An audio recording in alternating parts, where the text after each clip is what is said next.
Os prometo que este programa no os dejará indiferentes. ¿Comenzamos? Nuestra gente no tendría miedo de un simple lobo. La bestia es diferente. Huye de los hombres como si supiera que debe temerles, pero mata a mujeres y niños. ¿La ha visto alguna vez? No. Entonces, perdonen, pero ¿cómo saben que se trata de un solo animal? Por la descripción de los que han sobrevivido. La bestia es más grande que un lobo. Y dicen que no teme a las balas de los cazadores. Comprendo su escepticismo, Fronsac. Como usted, yo tampoco creo en dragones. Pero he hecho que redactaran una memoria de los crímenes de la bestia.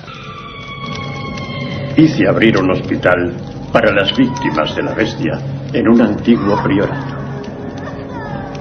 Es una mujer de Lorsia. Volvía de la feria cuando fue atacada por la bestia. Los hombres acudieron en su ayuda y la ahuyentaron. Pero todavía pudo arrancarle media cara.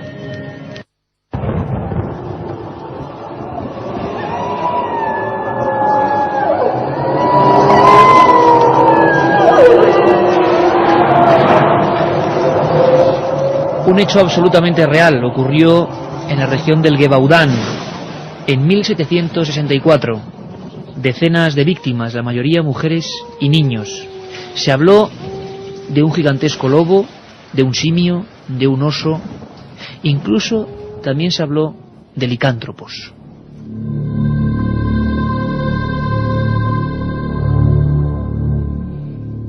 Nuestro fondo habitual y la penumbra también característica de este programa, rodeados de un montón de amigos, de buena gente, de investigadores, de zoólogos, de periodistas.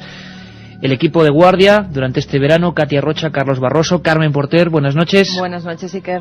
Vuestro amigo Iker Jiménez, y el maestro en la nave del misterio, nuestro compañero José Antonio Hernández. Y es que hemos recibido un sinfín de comunicados, de mensajes, de sugerencias, en definitiva, a través de ese milenio3@cadenaser.com, a raíz de la última noticia. No sería en sí un programa, sino la noticia que dábamos de supuestos ataques de, pongamos comillas, el chupacabras en el norte de Chile. ¿Os acordáis, quienes estuvisteis a la escucha, de cómo un hombre, haciendo de informador desde esa región, desde Atacama, nos hablaba de ataques que incluso se han podido presenciar? Por vez primera, las mutilaciones misteriosas de ganado iban acompañadas de observación directa de extraños animales que atacaban a otros. Se ha escrito mucho, se ha dicho mucho, se ha incluso grabado mucho sobre este asunto. Animales que a veces aparecen con la marca de un punzón, desangrados por completo. Animales que parece que no han realizado ningún tipo de maniobra para escapar. Incluso cabezas de ganado de importante peso que han caído a bloque. Los pastores, y me lo decían a mí ya hace no mucho, aseguraban que habían sido como hipnotizados. Y muchos más misterios dentro de este gran cajón desastre, como lo bautizamos, llamado chupacabras. Confluyen un montón de misterios, da la impresión, un montón de cosas. Una de ellas, por ejemplo, es los obstáculos que este animal, lobo, cánido, esta especie de conspiración, porque mucha gente dice que hay personas, seres humanos detrás de este tipo de mutilaciones, ha sorteado. Vallas de 2,5 metros, de 3 metros, no ha dejado a veces huellas, y matanzas que íbamos a recordar como las de Valle de Tabladillo en Segovia o Lerín y Caparroso en Navarra. Más de 3.000 cabezas de ganado, la mayoría ovejas, desangradas, sin rastros de que nadie, digámoslo así, lógico, esté actuando.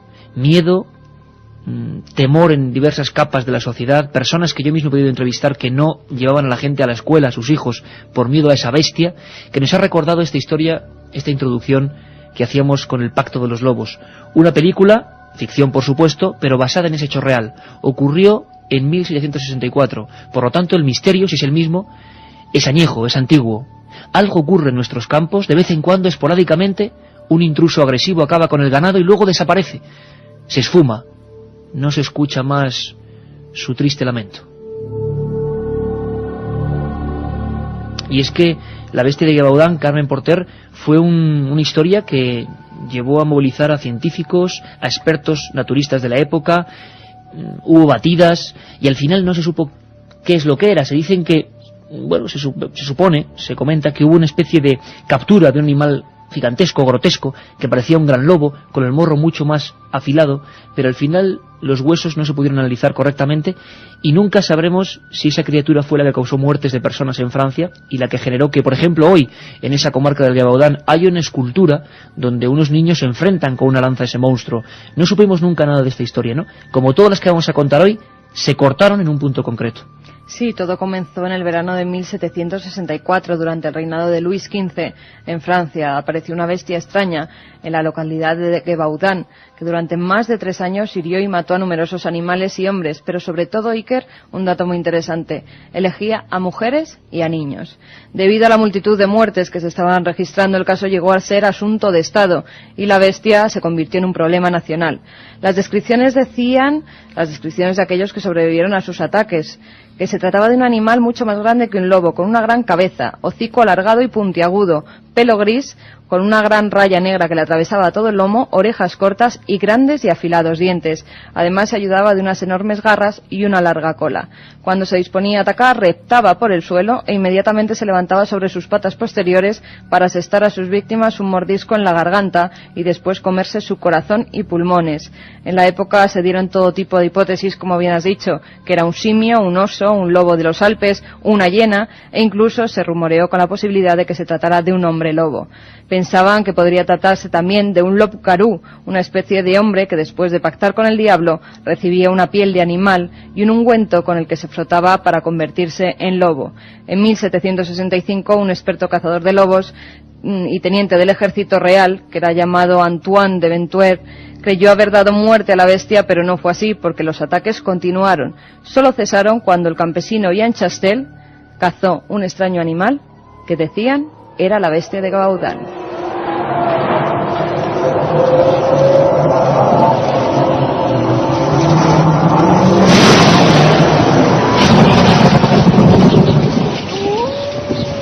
La otra realidad. Fenómenos extraños. Misterios sin resolver. Milenio 3. En la SER. Esa es la primera historia, quizá, aunque seguro que si rascamos en eso que se llama el disco duro del tiempo encontraríamos mucho más, y algunas seguro que nos llevan casi a la prehistoria, pero lo cierto es que el hombre siempre ha temido esos bosques, esa nocturnidad, y aún hoy, como vamos a ver, en pleno siglo XXI, se cuentan historias y sobre todo hay hechos concretos, físicos, investigados por nuestras fuerzas de seguridad, que están indagando en asuntos como este. Matanzas de ganado, año 97, año 99, año 95, en este país y en Iberoamérica. Y vamos a tener las personas que han investigado también en el lugar de los hechos, lo hemos hecho todos los que aquí estamos, y vamos a exponer nuestros documentos para que, como siempre, seáis vosotros los que saquéis vuestra propia conclusión. Como siempre también digo, aquí nadie vende ninguna verdad. ¿Qué está pasando? Parece que hay muchas hipótesis y un auténtico misterio. Un misterio que hemos visto que os impacta, que os llega. La cantidad de mails ha sido sorprendente. Queréis saber más y vamos a intentarlo. Quizá enlazamos con la semana pasada. En Chile, el fenómeno es ahora, es hoy prácticamente. Hace una semana empiezan a acudir diversos especialistas, canales de televisión de todo el mundo. Televisión Nacional Chile el domingo pasado hacía un programa especial. Están ocurriendo este tipo de fenómenos que parece que van rotando por el mundo. Miedo en los pastores, como decíamos, mutilaciones muy extrañas y por vez primera visiones de animales cuando menos insólitos. Recuperamos parte de la conversación que tuvimos con Jaime Ferrer, que en uno de esos chamizos de Atacama nos hacía el informador y nos contaba lo que estaban viviendo sus convecinos. Este es el latido, lo que está pasando, lo que siente el pueblo chileno de esa parte norte, el desierto más seco del mundo, en torno a lo que están viviendo en estos mismos días de agosto del 2003. Le escuchamos. He comprobado que este tipo de fenómeno es percibido por cerca del 70% de la población. Yo me atrevería a decir que sobre el 90% de las personas, de los calameños de la ciudad de acá, ha percibido que algo extraño ha pasado corriendo sobre sus techos. Las características no corresponden ni a un gato, ni a un perro, ni a una persona. Se producen sensaciones o percepciones muy especiales, una sensación de miedo muy extraña, una sensación de frío, una sensación de que algo o alguien lo está observando. Hay un temor, pero la gente, por miedo al ridículo, prefiere guardar silencio. Acabo de escuchar en Televisión Nacional de Chile un reportaje recién, hace como una hora solamente, de nuevos ataques en el sector sur de Chile.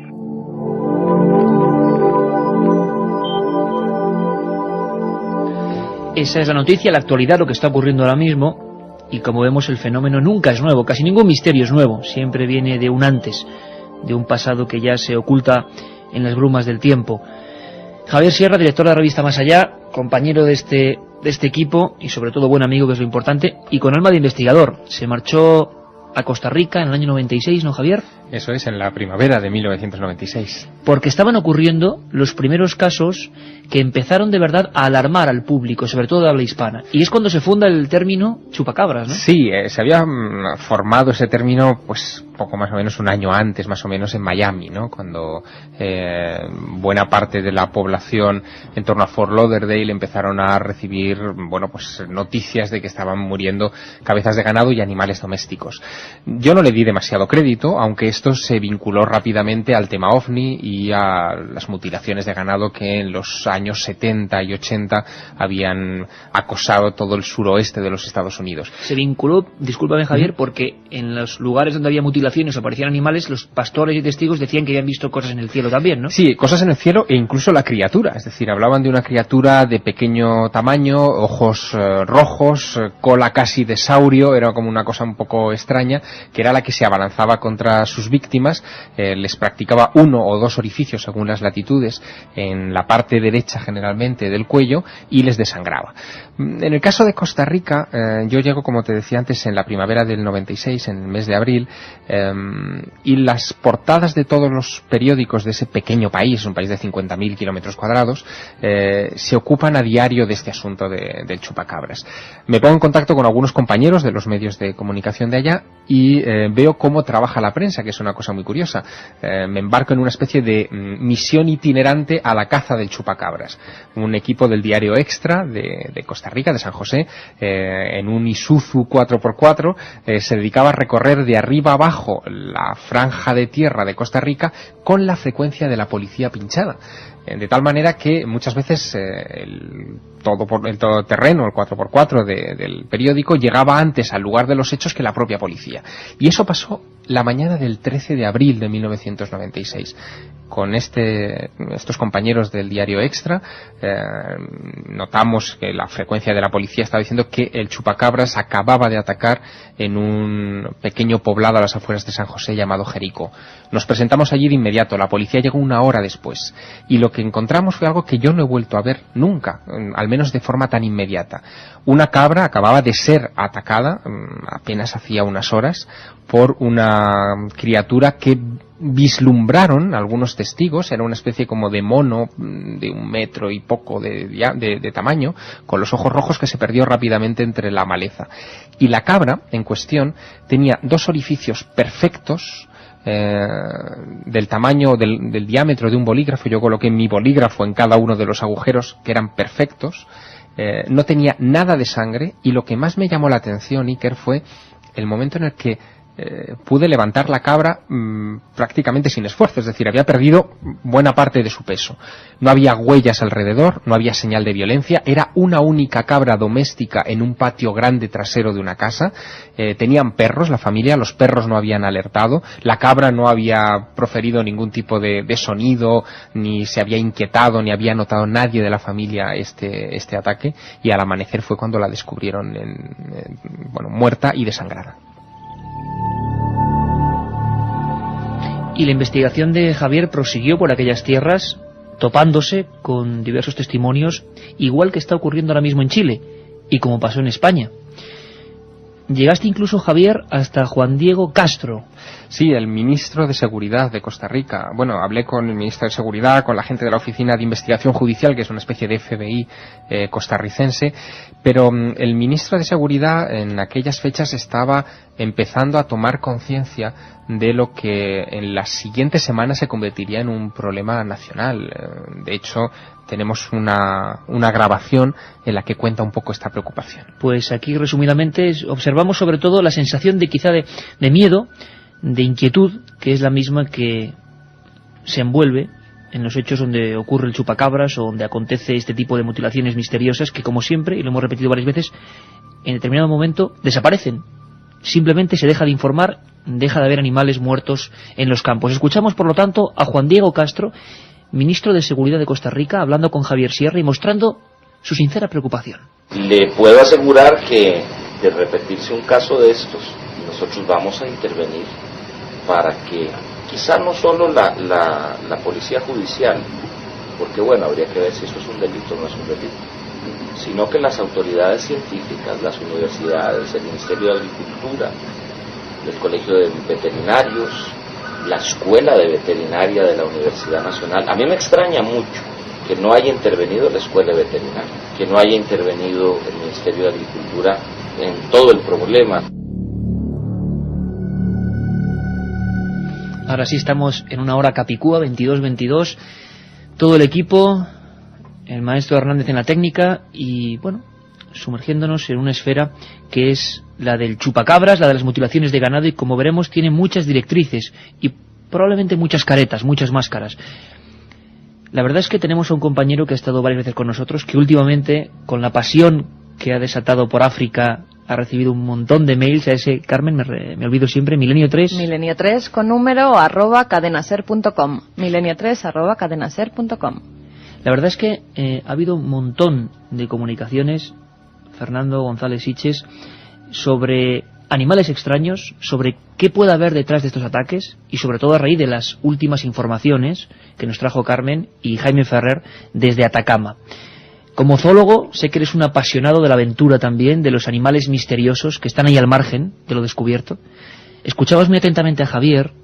Yo no sé si se puede hacer un primer diagnóstico, ¿no?, de qué puede estar detrás de este tipo de ataques, si puede haber algún tipo de simio concreto, de animal, de murciélago, como decían que había en México en un momento dado que hiciese este tipo de ataques, haciendo una cata sobre los diferentes tipos de animales que pudieran ser sospechosos. Nos encontramos con muchos, con pocos, se reduce el espectro. Pues yo creo que de los ataques que bueno, antes que nada, ¿cómo estás? Muy buenas, Carmen, y muy buenas, Iker.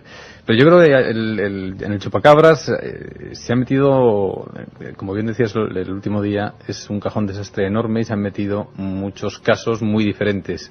Puede haber animales, y de hecho los hay, detrás de estos ataques, de algunos de ellos, sobre todo los más, digamos, convencionales. Hablábamos el otro día que una de las pautas principales del chupacabras, del enigmático para mí de verdad chupacabras, que es este que mata ingentes cantidades de ganados.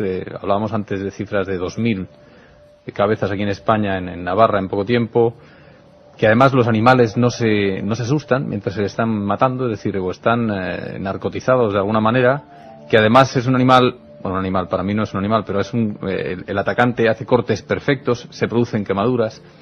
Eso para mí, como ya te decía el último día, no es la respuesta, no la va a dar la zoología, porque yo creo que detrás de estos casos hay una inteligencia, hay un ser pensante, sea de aquí o venga de fuera. Y en cuanto a otra serie de ataques sí que se puede dar explicaciones. A mí hay muchos de los casos que se basan en la imposibilidad de, por ejemplo, que un atacante, el animal que sea, pueda sobrepasar una valla de 2 metros y llevarse. Cuando se oyen tú ves los escritos antiguos de los cazadores blancos en el África ecuatorial y en el África del Este, te describían perfectamente cómo estaban asombrados de ver un león. Un león es un animal bastante pesado, es un animal de 300 kilos más o menos, que cogía, mataba una vaca por la noche, saltaba la valla de 3 metros que ponían de espinos, mataba a la vaca y con la vaca en las fauces volvía a saltar los de 3 metros y se lo llevaba. Es decir, los animales son capaces de hacer prácticamente todo. Lo que no son capaces de hacer, ni lo hacen, ni son pautas de la zoología terrestre, es entrar en un grupo de 200 o 300 ovejas, no dejar huellas, no asustar a ningún animal mientras están matando a todos ellos, y además inyectarlos o provocar de alguna manera algo que hace que los carroñeros luego no se los coman. Y entre los animales que bien decías, que entre los casos que pueda haber un animal detrás, desde luego para mí hay algunos que son desconocidos. Este caso de Atacama, que hay testigos y que dicen cómo un grupo ha atacado al ganado, puede ser un animal nuevo detrás. Yo he estado en el desierto de Atacama y te puedo asegurar que es un terreno muy, muy, muy árido, muy hostil. No hay grandes predadores, salvo algún puma de los Andes despistados, unos pumas que hay más grandes de lo normal. Y a lo mejor ahí hay una explicación zoológica. En el grueso, en la parte interesante de los casos de chupacabras, para mí la respuesta está en otro lado, ¿no? Nuestro compañero y amigo, por supuesto, Fernando, que ha recorrido todo el mundo con sus cámaras, director de documentales de Transglobe Films, esos amigos de la aventura que nos traen documentos tan apasionantes. Y es que en España también han pasado esos casos a los que se refiere Fernando, de matanzas múltiples, de asesino invisible, y vamos a revisarlos. Pero antes, Carmen Porter, si te parece, ¿por qué no hacemos un breve resumen de lo que ha ocurrido en Chile últimamente? Porque incluso en esta misma semana se ha concentrado la información. Hablamos de finales de julio, prácticamente el 21 de agosto, antes de ayer, la información constante en televisión, en los diarios, en la radio, un problema, como decía Javier Sierra, como ocurrió en Costa Rica, año 96, de orden nacional. Carmen, resúmenos lo que está pasando, este teletipo de casos de ataques al ganado en Chile. Vamos a resumir algunos de los casos más impactantes, como el del 27 de julio de este mismo año. Sexta región chilena, en la localidad de Palmilla. Aparecen muertas 30 gallinas con 2 agujeros en sus cuellos que están separados el uno del otro unos 2 centímetros. Además estaban totalmente desangradas y las heridas estaban cauterizadas.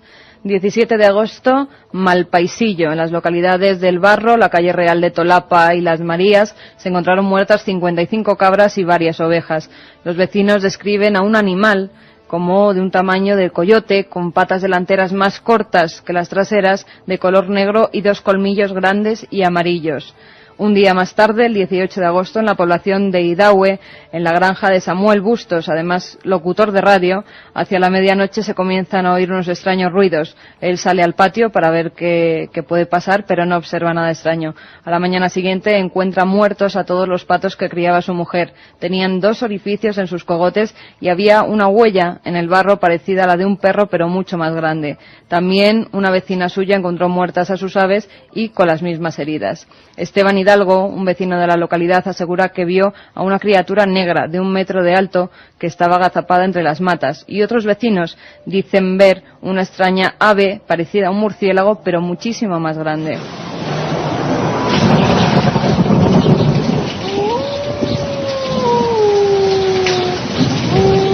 El 19 de agosto, en el puerto de San Antonio, en el domicilio de Ana Luisa Morales, se hallan 7 pollos muertos. Estaban sin sangre, con gran parte de su plumaje desprendido del cuerpo, y en el cuello presentaban 2 orificios de unos 2 centímetros de diámetro. Por último, el 21 de agosto, hace 2 días, en el sector de Quinchilca, en la comuna de Los Lagos, 50 gallinas, 9 gansos y un cerdo fueron descubiertos por su dueña, Edith Mora, completamente desangrados. Tenían 2 orificios en sus cuellos y el cerdo además presentaba profundas lesiones en los costados y en su cabeza. Las puertas del corral donde se encontraban los animales estaban completamente arañadas y se observaron huellas parecidas a las de un puma.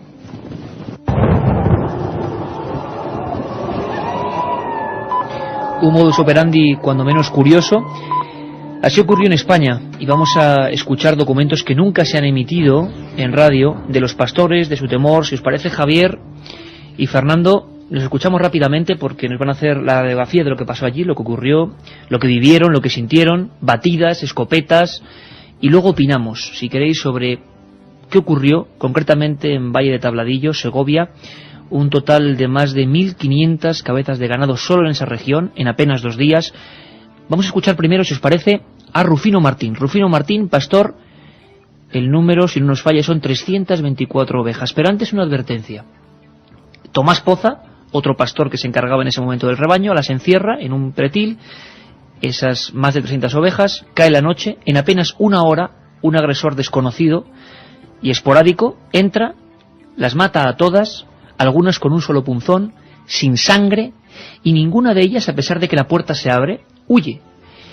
Yo recuerdo la descripción de los pastores, y es que habían caído, como decimos, a bloque, sin signos de pelea, de simplemente hacer frente a ese misterioso lobo, entre comillas, que les había hipnotizado. Escuchamos por vez primera a Rufino, que se encontró así a su rebaño. Para sangrarlas, las clavan ahí los colmillos en el cuello, para sangrarlas.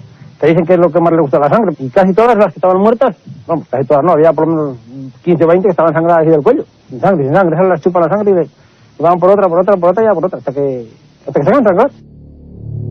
Hasta que se cansan, claro, decía el bueno de Rufino, al que el chupacabras, o sea lo que sea, le hizo una gran faena.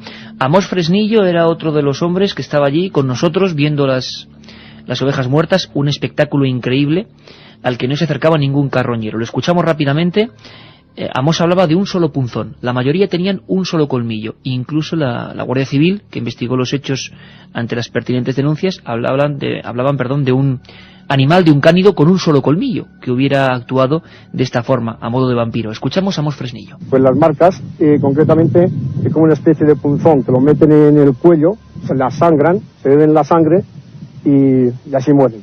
Entonces, pero aquí también lo que se ha visto que se han comido una abajo, en otro sitio también se han comido algunas, pero sobre todo las marcas te las dejan ahí. También se ha denunciado a través de la Guardia Civil y aquí pues no viene nadie ni a apoyar ni nada. La otra realidad. Milenio 3. En la cadena SER. Hasta muchos días después, los buitres, abundantes en la zona, no como el lobo, hablaban de que nunca se había visto lobo en esa zona, acudían al botín y por eso algunas sí podían estar mordidas, pero al parecer la inmensa mayoría de las 300 estaban solo con ese punzón. ¿Mismo modus operandi, Javier, del que tú observaste o que viviste allí en Costa Rica?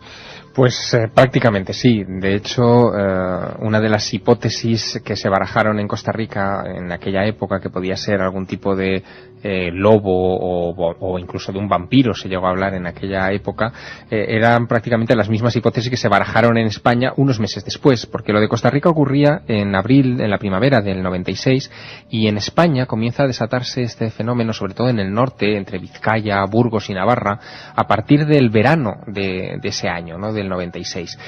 Yo me encontré con varios casos de ese estilo, porque estuve recorriendo sobre todo la zona de Balmaseda, donde ocurrieron varias de estas mutilaciones. Provincia de Vizcaya, ¿no?, en la frontera casi con tierras de Burgos. Y allí los baserritarras, los campesinos, hablaban de un lobo viejo que podía ser el causante de esto, es decir, alguna clase de animal que se abalanzaba contra las ovejas, le clavaba el único colmillo que tenía y lo único que podía hacer era beber la sangre. Pero eso tenía dos matices. El primer matiz es el matiz de las evidencias físicas. Aunque hubiera sido un lobo, hubiera dejado algún tipo de huella en el terreno, que no se encontró ninguna, hubiera arañado al animal o le hubiera causado con sus zarpas algún tipo de lesión que no se encontró en las ovejas. Y el segundo matiz es un matiz más prosaico. Decir a las autoridades o al seguro que les ha atacado el chupacabras equivalía a no cobrar ningún tipo de indemnización. Decir que les había atacado un lobo equivalía a poder pedir un resarcimiento económico por aquel ataque. Por eso muchos de los campesinos, al final, aunque fuera increíble su explicación, acababan recurriendo a este artificio del lobo viejo con un solo colmillo para esas incisiones. Fernando, en Valle de Tabladillo tampoco hubo huellas, a pesar de la masacre, no se encontró ninguna, y sí esas punzadas, una o dos, y esa insólita forma de actuar, es decir, saltando un pretil de 2,5 metros, sin dejar ni rastro, ni pelos, ni señales, y luego matar una a una, creo que a eso tú le das mucha importancia, matar una a una a las ovejas que no huían, campo abierto. Sí, desde luego yo le doy mucha importancia porque es un síntoma, es una señal clarísima de que ni lobo, ni perro, ni ningún predador, una oveja, metes un lobo en un redil y se organiza un pandemonio allí que balidos, coces, de todo. Las ovejas se asustan con un perro, de hecho los nadie escuchó nada, también es importante, se estaba junto al pueblo, nadie escuchó nada. Exacto, y encima, además, toda esta serie de características de que no dejen huellas, que desde luego los lobos y los perros asilvestrados las dejan, que además te digan que no se lo comen los carroñeros después a las ovejas, eso, los lobos no tienen nada en las bocas, en la saliva, que haga que los carroñeros luego no vengan, ni los lobos ni ningún predador de la fauna mundial. Y no sé, se dan una serie de circunstancias, para mí estos sí que son los claros casos del chupacabras, y yo te aseguro que no hay ningún predador ni conocido ni desconocido, porque lo que sí que hay es unas pautas dentro de la naturaleza, de la zoología, que aunque no se puede decir nunca a ciencia cierta que estas cosas son así, pero vamos, que yo te aseguro que un predador de un solo colmillo con capacidad de hipnosis, que además pues salte grandes distancias, no deje huellas, eso es imposible, eso no es un animal. Y además al final, en España, como suele pasar, por desgracia, el que la paga es el lobo. Buena conclusión. Fijaros o escuchad atentamente lo que opinaba un grupo de vecinos de diversos estratos sociales, unos eran campesinos, otros comerciantes, que pudimos entrevistar allí en Sepúlveda y Valle de Tabladillo. Me parece muy importante porque también es el condimento sociológico que acompaña siempre al misterio, ¿no? No solo lo que exista o deje de existir, sino cómo lo interpreta, como digo siempre, nuestro hermano, el ser humano, ¿no? Vamos a escuchar sus voces, pero creo que son indicativas de lo que estaba pasando. Sí, hay mucho miedo, la gente no sale, antes venían porque por aquí hay muchas setas, hongos de cardo, y ahora pues no se atreven a salir, porque el pueblo está casi vacío, solamente hay 3 pastores y están, vamos, pues con un miedo atroz. Se comenta mucho y es muy preocupante y hay una inquietud muy grande, una incertidumbre. El ganadero no se atreven a salir de noche por temor a que puedan atacarles a ellos mismos y, en fin, estamos de esa forma todos, pero en general todo el contorno. Me comentabas, Fernando, a micrófono cerrado, que te daría miedo también, evidentemente, ¿no? Desde un pueblo luego, y no en la por el sierra, lobo. claro, donde nunca... Es que además lo curioso es que decían en 100, 150 años no había lobos, no existían. ¿Por qué de repente? Hay una hipótesis. Yo ayer mismo estaba junto con Carmen Porter en tierras de Navarra, en el lugar de las mutilaciones, y me hablaban de hipótesis todavía más arriesgadas, ¿no? Cuando no se descubre un misterio, la conspiración, la tramoya de la conspiración empieza a actuar, y hablaban de seres humanos, sea de diversos organismos o de otros, que soltaban determinadas especies, lobos, cánidos, lo que... y luego lo recogían. Pero claro, a mí lo de recoger un lobo adiestrado que mate y vuelva me parece extraño, pero es lo que ayer, agosto del 2003, en la zona de las mutilaciones, estaba hablando. Fernando, ¿tiene pies? A mí me parece, y te vuelvo a repetir, que por mucho que lo suelten, lo cogen y lo adiestren, no lo hacen etéreo para que no deje huellas ni con poderes hipnóticos. Y es mucho más razonable y más creíble pensar que puede haber alguna intención o algún interés que lleve a gente a hacer esto, o puede haber alguna causa que venga, como bien se dice, pues de más allá del ser humano, del espacio.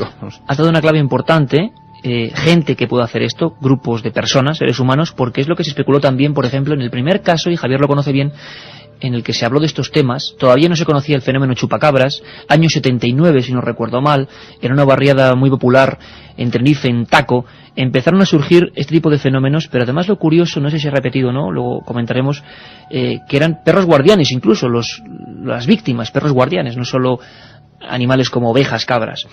Perros realizados y criados para la defensa que de repente aparecían con varias punzadas, como luego ha ocurrido en otros puntos de España con el ganado. Tenemos a nuestro corresponsal y amigo José Gregorio González en Tenerife. José Gregorio, buenas noches, amigo. Buenas noches, Iker, y buenas noches a los compañeros.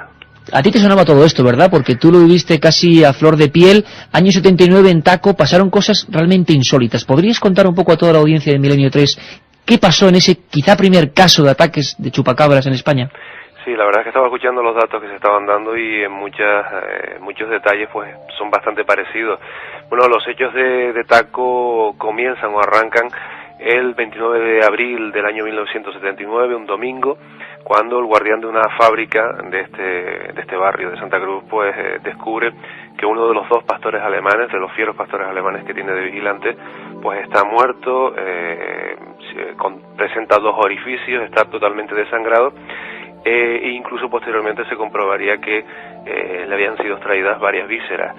Bueno, en principio, a pesar de lo extraño del acontecimiento, pues se intenta seguir con la normalidad, pero varios días después, el jueves, concretamente el jueves 3 de mayo, vuelve a aparecer otro perro, en este caso el segundo perro guardián que tenían, mucho más fiero que el anterior, pues muerto también en las mismas circunstancias, además con detalles muy similares, esos 2 orificios en los costados perfectos, ni una sola gota de sangre, los orificios cauterizados, vísceras extraídas y además un detalle curiosísimo, y es que los 2 ejemplares pues tenían unos collares fuertemente remachados que aparecieron a varios metros de distancia, pues incluso con restos del pelaje de los animales, ni una sola señal de lucha. Y bueno, iniciándose así de esta manera pues un misterio que durante un mes aproximadamente, durante todo el mes de mayo, pues ocupó las portadas de los periódicos y bueno, fue protagonizado no solo por estos 2 perros iniciales, sino por decenas de cabras, de animales de corral, incluso un cerdo apareció en la zona de Guamasa, también con varios orificios, varias vísceras extraídas. Y un detalle muy curioso de los ojos se le había extraído incluso la parte blanda. Bueno, fueron hechos que la policía investigó hasta donde podía con los medios de entonces, y bueno, evidentemente se aventuraron todo tipo de hipótesis explicativas como las que se han estado dando, ¿no? José Gregorio, es cierto que en esa época en Canarias se estaba viviendo uno de los momentos más álgidos de la actividad OVNI de su historia. Sí, efectivamente. ¿Se estableció una relación en aquella época? Se estableció, de alguna forma era lógico que se estableciese, porque bueno, todo lo que ocurriese que se saliese un poco de lo común se estaba vinculando a las muertes de animales en Taco, pero sí que existía una relación constatada, podemos utilizar el término estadístico incluso, por parte de la policía, que bueno, que se había dado cuenta que precisamente en las inmediaciones de Taco habían sido observados ovnis en los días en los que se estaban dando las mutilaciones, es decir, de forma simultánea, e incluso pues en aquel momento se hicieron consultas a personajes como Jiménez del Oso, que se encontraban por aquí por Tenerife en aquel momento, además en petit comité, es decir, consultas reservadas y extraoficiales, porque se había detectado esa conexión, y además se suministraron otro tipo de detalles, ¿no? Por ejemplo, los orificios tenían una perfección absoluta. Los veterinarios estimaron que a medida que se iba perforando, se iba cauterizando para evitar que saliese sangre.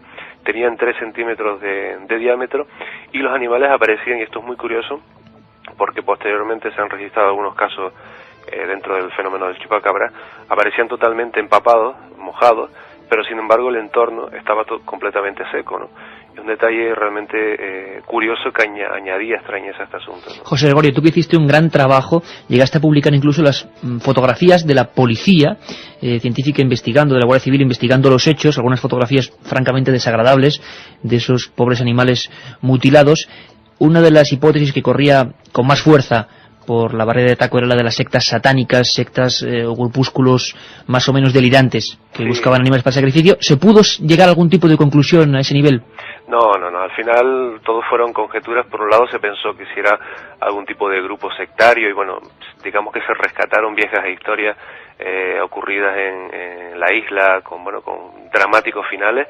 También se pensó en estudiantes de medicina de la facultad de la Universidad de La Laguna. Se barajó la posibilidad incluso de un guepardo en cautividad que se podía haber escapado de un safari park que existía en aquel momento en la zona de La Esperanza, incluso de prácticas supersticiosas por parte de algún vecino vinculadas con la brujería y con la creencia de que portando determinados órganos de algunos animales pues se podían obtener algunos poderes o algunas influencias sobre otras criaturas, ¿no? Todo esto fueron conjeturas, y la policía ofreció incluso sus propias conclusiones provisionales, pero que fueron las únicas que se suministraron, y que más que nada fue una especie de huida hacia adelante para tranquilizar los ánimos de los medios de comunicación y de la sociedad en su conjunto, ¿no?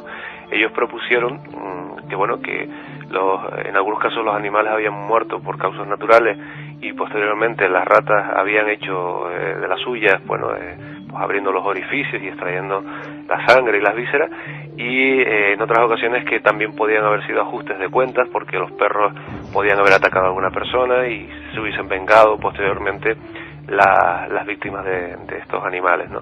La verdad es que eran absolutamente descabelladas y provocaron cierto tono irónico en los propios periodistas, pero hay que tener en cuenta que también era una época muy cercana, ¿no?, a la transición, y no se cuestionaban demasiado las declaraciones que pudiese hacer la policía o cualquier cuerpo de... Lógicamente.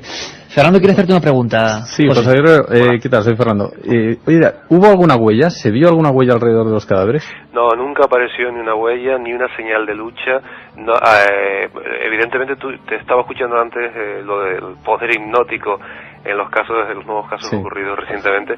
Pues esto fue algo que también se destacó por parte de los propietarios, en este caso, de los perros que fueron las primeras víctimas y que evidentemente eran los animales más fieros, pero también en otros casos, ¿no? Hay algunos no llegaron ni siquiera a trascender. Hay uno singular y muy anecdótico, muy simpático, dentro del drama, evidentemente, que supuso para el propietario, de un macho cabrío, muy apreciado por el cabrero, por el propietario, y que ante el temor de que se viese afectado por esas muertes, pues decidió pasar la noche prácticamente a unos metros de donde se encontraba el animal, que al día siguiente apareció muerto, con los orificios perfectamente trazados en su cuerpo, con las vísceras extraídas y sin una sola gota de sangre. Por lo tanto, bueno, evidentemente yo creo que fuese lo que provocaba este fenómeno, ejercía algún tipo de influencia que inmovilizaba o bueno, no sé, paralizaba, ¿no? Impedía que se defendiesen estos animales, ¿no? Año 79, Taco, el mismo misterio, lo estamos viendo, el mismo cajón desastre, donde parece que convergen 1001 teorías. José Gregorio, pues gracias por esa información. Hemos acudido a la casi prehistoria del fenómeno chupacabras. Hace pues casi 25 años alguien merodeó por esa zona popular de Taco. Un abrazo muy fuerte, compañero. Un abrazo, buenas noches. Y es que muchas veces, y lo sabéis mejor que nadie, claro, el ser humano se encuentra un poco indefenso y teoriza. Lógicamente en Gévaudan, cuando empezábamos el programa, hablábamos de esa bestia, había múltiples ideas para intentar catalogarla. Una de ellas era el poder maléfico, hablábamos de hombres lobos, loup-garou, se hablaba también del diablo, de seres negativos. Yo me he quedado muy sorprendido investigando estos hechos porque he visto y he comprobado que el ser humano sigue pensando a veces lo mismo. Animales, lobos fantasmales que se cruzan en los caminos, ganado que de repente desaparece como absorbido por el aire. Hay mucha mitología, mucha quizá realidad en nuestros campos, en España, siglo XX y siglo XXI, y vamos a intentar indagar un poco en ella. Escuchad esta introducción. La bestia es grosa como una vaca. Del tamaño de una vaca. He visto el plan de Lux. La bestia no era pas un lobo. Había la gula. Jax ha visto muchos lobos. Y dice que el animal que les atacó no era un lobo. Tenía el morro alargado, dientes como cuchillos.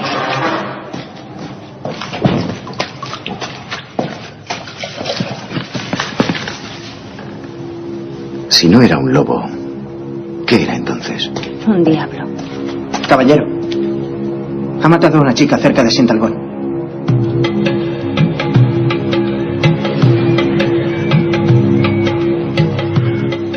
El diablo, eso creían que era la bestia de Gévaudan. Y en algunas regiones españolas, si no el diablo, sí entes sobrenaturales, que desde luego no son bien recibidos. Ayer mismo, ¿verdad, Carmen?, en Falces, en la Ribera Navarra, recuperábamos una de esas historias del perro negro o el perro fantasmal. ¿Por qué lo hilamos con este tema? Porque solo se aparece en el lugar donde precisamente han ocurrido las matanzas de Lerín, Caparroso, en la frontera con el municipio de Falces. Hablamos en dos ataques muy concretos, año 89 y 99, de más de 2.000 cabezas de ganado, con este modus operandi que nos han estado contando tanto José Gregorio como Javier. Fijaros qué curioso, y me gustaría saber vuestra opinión. Yo sabía que entre los cazadores, entre los pastores, los que han sido afectados por esta historia del chupacabras, existían extrañas leyendas, pero leyendas con nombres y apellidos. Es decir, no mitos que se pierden en la bruma, sino que tienen personas responsables vivas que dicen, esto lo he visto yo. Ayer mismo, hace apenas 24 horas, grabamos este documento. Francisco Jiménez y otros cazadores se habían encontrado en el lugar de las mutilaciones y no otro, desde los años 30, con lo que llaman el perro negro. Un perro que aparece de vez en cuando, que cruza misteriosamente a cámara lenta, es muy curiosa esta definición y luego Javier nos explicará por qué, a cámara lenta, como si el tiempo no transcurriese, se planta delante de los cazadores y los mira con unos ojos rojos. Pura mitología, pura esencia ancestral de la Navarra profunda, no lo sabemos, pero ocurría en el mismo lugar donde aparecieron esas 1.500 ovejas muertas. Escuchamos ayer mismo a uno de esos cazadores, a Francisco. Se me cruzó el perro y la verdad es que yo no sospeché nada de nada, pero luego aquí en el pueblo, comentando pues con otro que es familia mía, me dice, me cago en la madre, no se te ocurra ese perro. Y dije, joder, yo quería haber parado para cogerlo, pues si era de caza, que no sé, era un perro poco y tal, y no se te ocurra de parar, porque ese perro ya me va saliendo a mí varias veces y cada vez se hace mayor, parecía él así, y yo así lo dejé y bueno, pues continué mi viaje, vamos de esto y nada, pero a los pocos días como yo tenía que ir otra vez para Madrid, resulta que volvió a salir otra vez del perro. En el mismo sitio justo. Más o menos, o sea, 50 metros arriba, 50 metros abajo, y me cruzó otra vez por delante.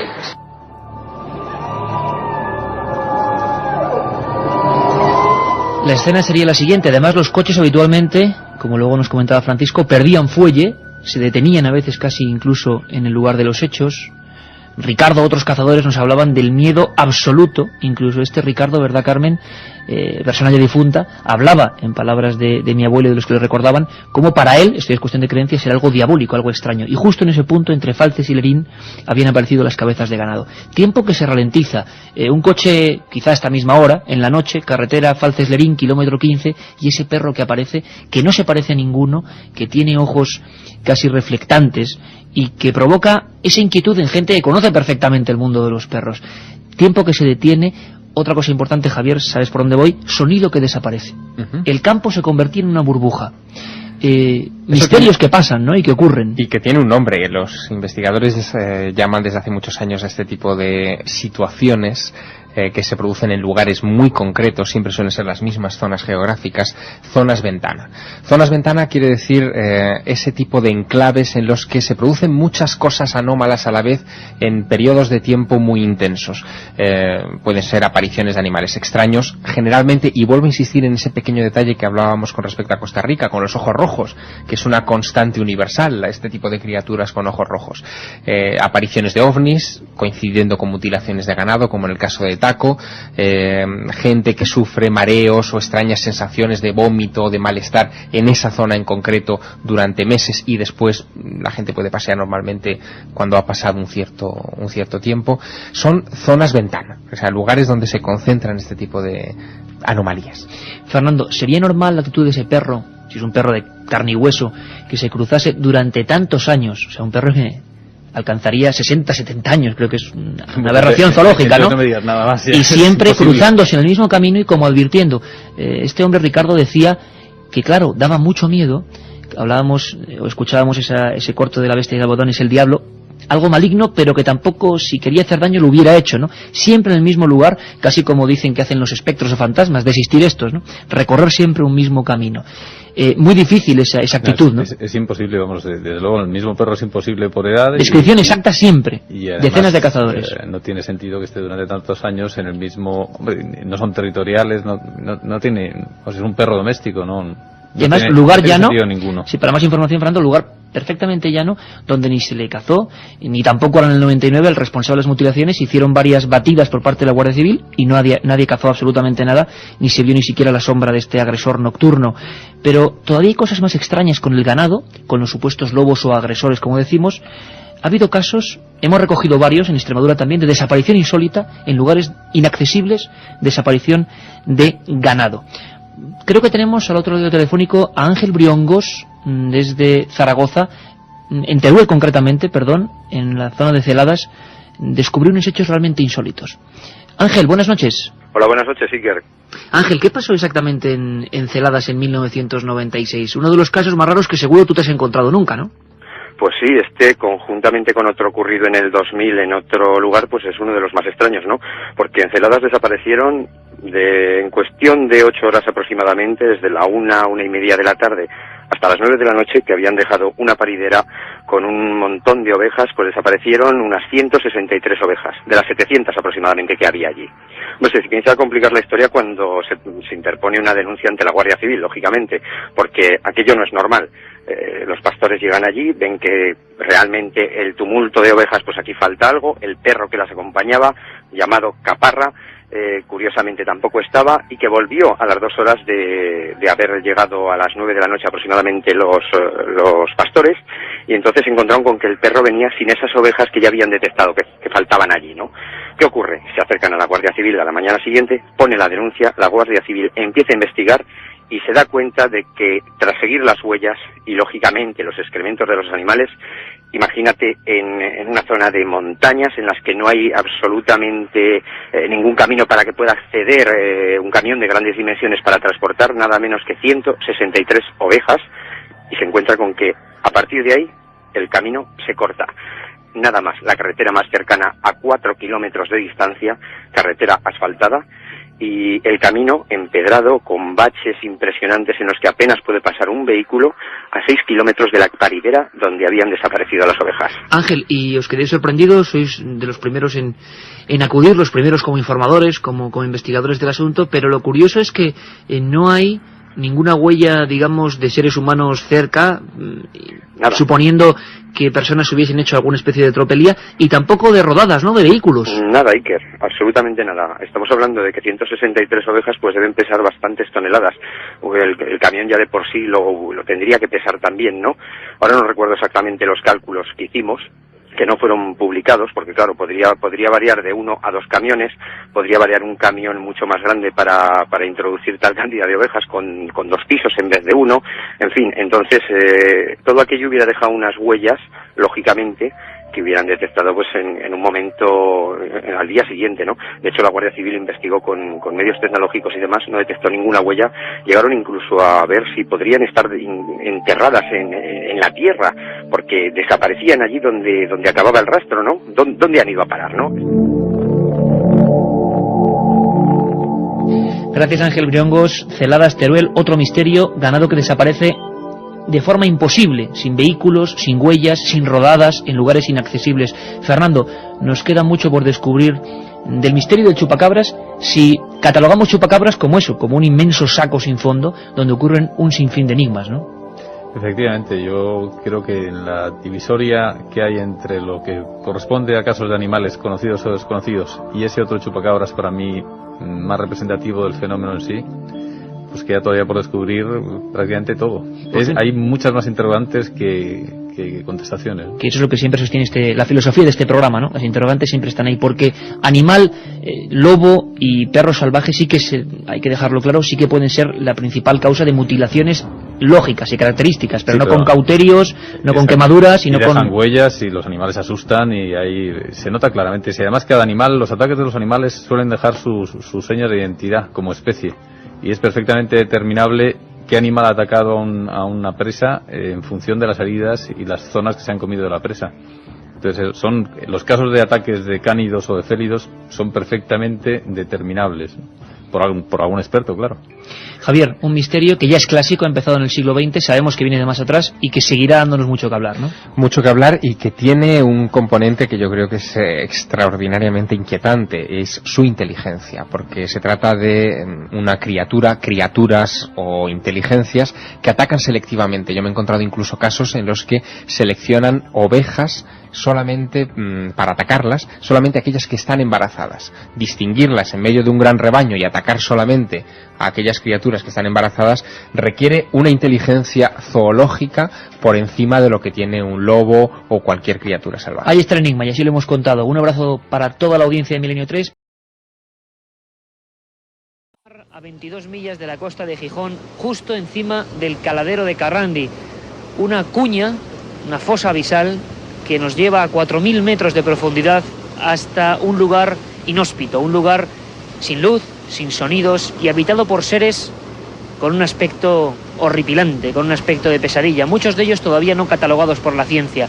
Uno de ellos, el animal estrella, el mayor, un individuo, un animal, un ser, una leyenda real que muchos creían propio de imaginaciones calenturientas, como la de Julio Verne en aquella novela 20.000 leguas de viaje submarino.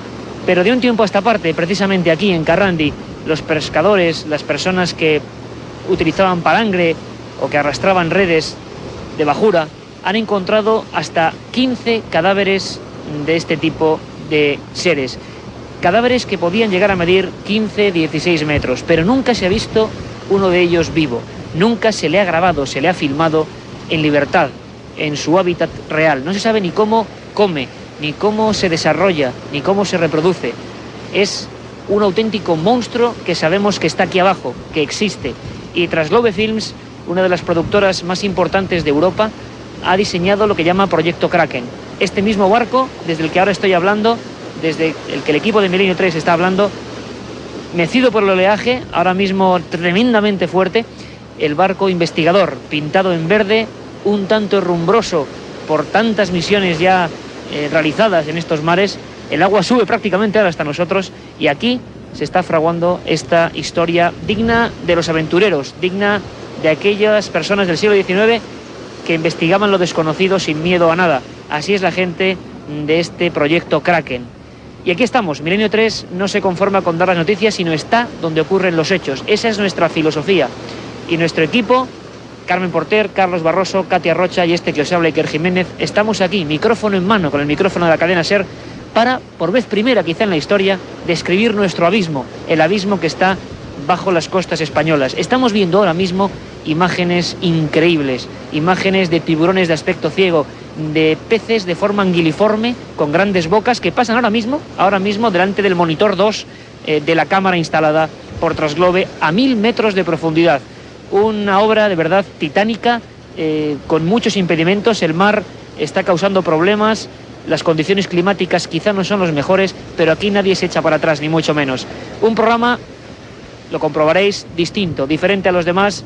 Hoy, este domingo, estamos en plena alta mar, buceando, poniendo los ojos de la técnica del ser humano en lo más profundo de nuestro planeta. Y aquí está, como siempre, para contaros la historia, Milenio 3. La otra realidad. Milenio 3. En la cadena SER. Mira, ¿dónde estamos ahora exactamente? Cuéntanos un poco dónde estamos. Pues estamos a unas 22 millas al nordeste del puerto de Gijón. Estamos a 1,5 millas de donde fondeamos ayer la primera cámara. Y bueno, estamos un poquito al oeste de Carrandi, en una zona que hicimos una batimetría y encontramos un foso, ¿no? Un cañón. Entonces estamos fondeando la segunda boya, aproximadamente 550 metros, en lo que es el vértice del cañón, para intentar hacer el triángulo que rodee este principio de cañón, ¿no? ¿Se sabe más o menos hasta dónde llega la profundidad del cañón? Sí, el cañón, bueno, empieza aquí en 500 metros, empieza a hacer una especie de V y, bueno, hemos sondado a 2 millas más o menos, unos 800, 900 metros, y a partir de ahí nos suponemos que llega hasta 4.000 metros más o menos.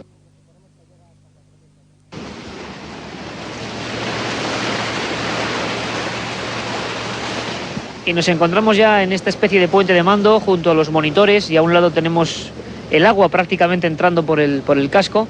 Los marineros en la parte superior están trabajando, haciendo los últimos preparativos. Ha caído ya la noche y nos encontramos, parece ser, sobre el punto exacto donde puede habitar ese Kraken, ese ser de las profundidades. Fernando González Siches, director del proyecto Kraken de Trasglobe. Menuda empresa, menudo trabajo impresionante, y hay que valorarlo, poner estas cámaras a 1000 metros de profundidad. Un trabajo titánico. Pues desde luego, tan fascinante como complicado, porque, vamos, de hecho, por eso no se ha conseguido rodar hasta la fecha el calamar gigante, porque es que poner unas cámaras en esas cotas de profundidad y conseguir estar viendo en tiempo real como estamos ahora mismo, pudiendo ser testigos privilegiados de este abismo, pues nos ha supuesto 2 años de trabajo y 40 personas dedicándose en cuerpo y alma a desarrollar una tecnología que pudiera hacer real este milagro, ¿no?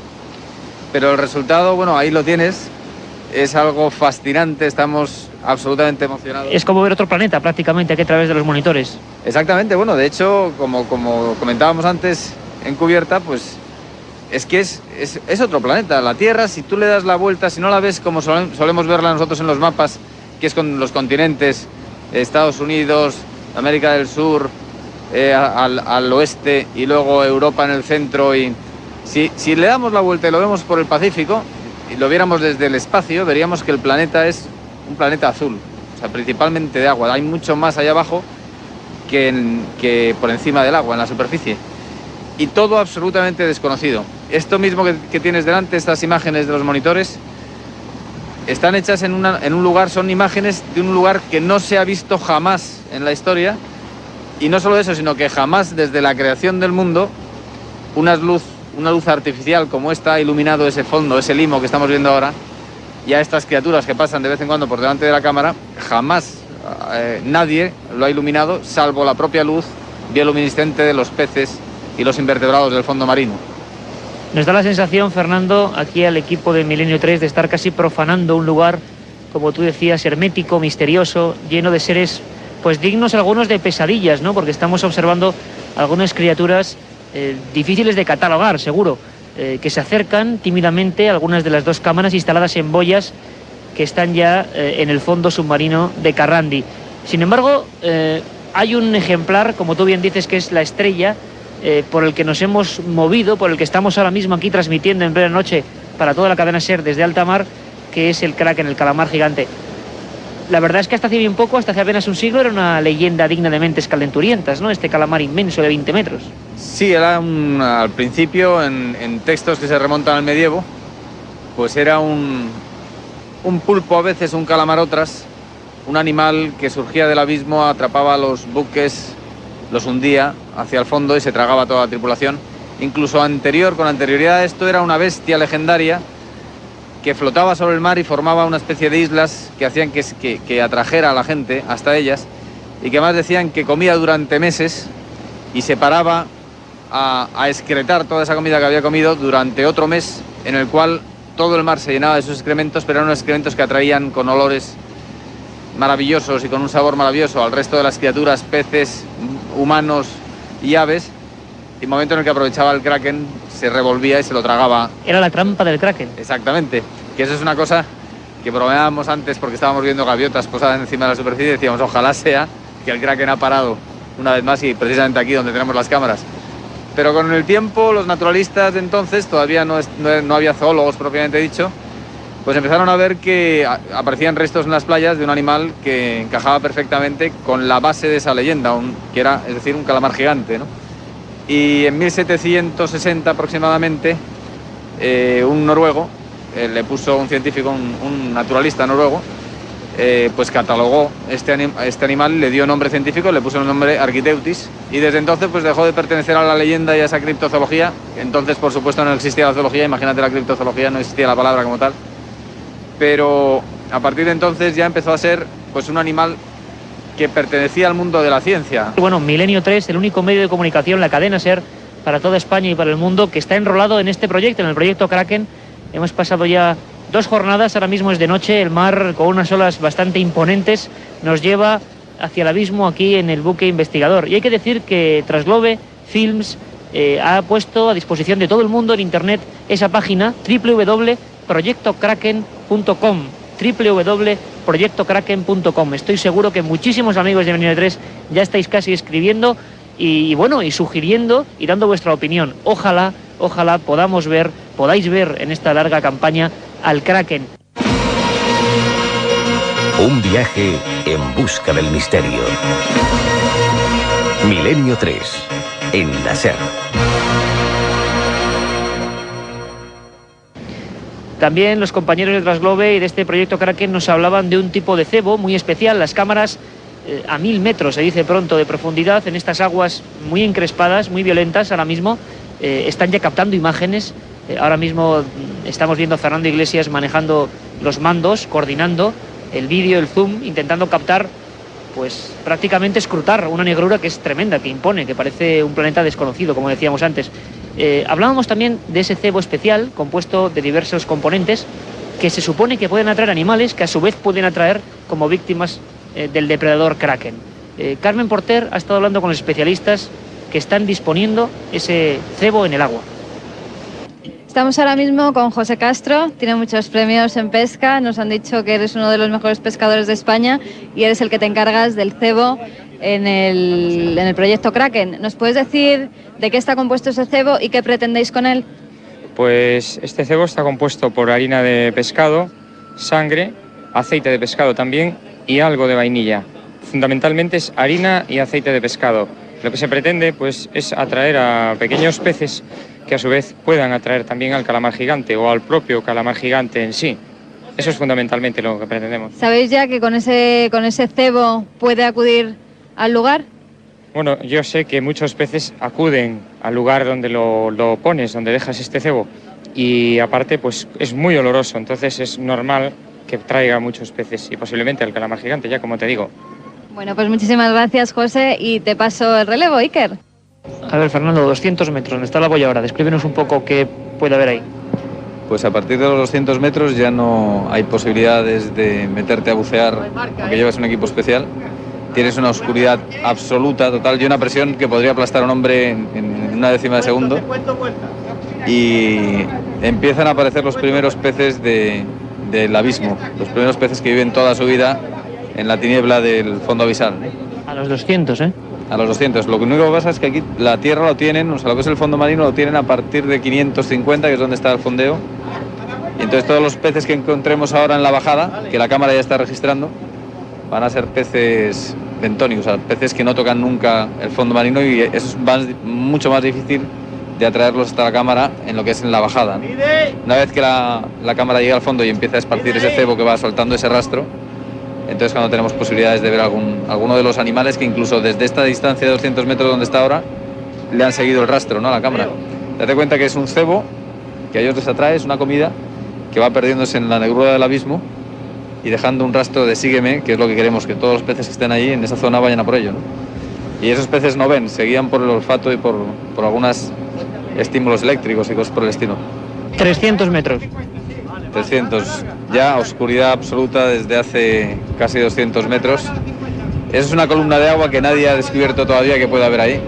Los arrastreros son los únicos que de vez en cuando arrancan algunos peces, los capturas con las redes, y de todas formas para nosotros sigue siendo un trámite, todavía estamos muy arriba. Nos queda más de la mitad del camino para bajar. Bueno, ya a punto de estar en el fondo, Fernando, aquí entre 450 y 600, ¿qué puede haber? Hasta 600, es que aquí en esta zona que ya es fondo, a partir de ahí sí que te encuentras esos carroñeros, esos cazadores que andamos buscando, y cuanto a peces ya los tienes. El calamar gigante puede estar desde hace ya 200 metros, estamos metidos en su territorio. Y como te decía antes, es la primera vez que se mete en este caladero y a esa profundidad un ojo, o sea, nuestra mirada, ¿no? El ojo este que ha metido Transglobe es la primera vez que va a darnos un poco la muestra de qué es lo que hay abajo. Se sabe algunas cosas por algunos animales capturados, pero realmente es un mundo desconocido. Y ahora estamos ya en una oscuridad, estamos en el espacio exterior, pero debajo del agua. Solo que en un espacio sin sol. No hay soles, no hay estrellas. Las únicas luces son las que producen algunos animales del abismo. Luces fosforescentes, un poco fantasmales, que marcan sus siluetas, pero que lo único que pueden conseguir es o atraer al enemigo o despistarle, porque es un juego del escondite entre cazadores y presas y de disimulos con luces para engañarle y atraerles hacia zonas donde no están. Incluso hay animales que sueltan chorros que en vez de ser de tinta negra como en la superficie donde hay luz, aquí son de materiales bioluminiscentes que pegan fogonazos como fuegos artificiales fatuos en el abismo y hacen que los carnívoros solo muerdan el vacío, ¿no?, donde está su tintura fosforescente. La otra realidad. Milenio 3. En la cadena SER. Oiga, por favor, ¿el realizador del spot de Bacardi 5? Sí, soy yo, ha quedado bien, le gusta, ¿eh? Sí, lo hemos estado visionando, está bien. Dice usted Bacardi 5, dice usted que es un ron oscuro, que es distinto al normal. Ha quedado muy bien, yo creo. Dice lo de añejado al menos durante 5 años en barrica de roble americano. Contrapuntos, está bien. Vamos de la cámara arriba, Está muy bonito. bien. Ahora una sola cosa, que en vez de salir la botella de Bacardi 5, sacaste una lata de tomate. Pero es que mi mujer tiene un supermercado y digo, pues aquí le damos salida. Ya, pues es que no es lo mismo, ¿eh? Pero iluminado bien, ¿no? Sí, no, y la iluminación está correcta. Bacardi 5. El ron añejo que no te esperabas. Una circunferencia de 1 metro. Me llegó a cegar los ojos y quedé casi inconsciente. Sobre el fenómeno ovni no existe término medio, o crees o no crees. En ambos casos el libro Encuentros de Iker Jiménez resulta apasionante. Encuentros, la obra más completa sobre ovnis en España, desvela más de 300 casos y casi 400 fotografías. Y además incluye un CD con 80 minutos de reveladores testimonios. Encuentros de Iker Jiménez, publicado por editorial EDAF. Un viaje en busca del misterio. Milenio 3. En la SER. Pues ahora mismo me encuentro en la sala de máquinas con Joaquín Gracia, que es el técnico, el que entiende de todos los aparatajes que se están metiendo en el fondo submarino. Buenas noches, Joaquín. Hola, buenas noches. ¿Qué tipo de aparatos utilizáis para intentar grabar el calamar gigante?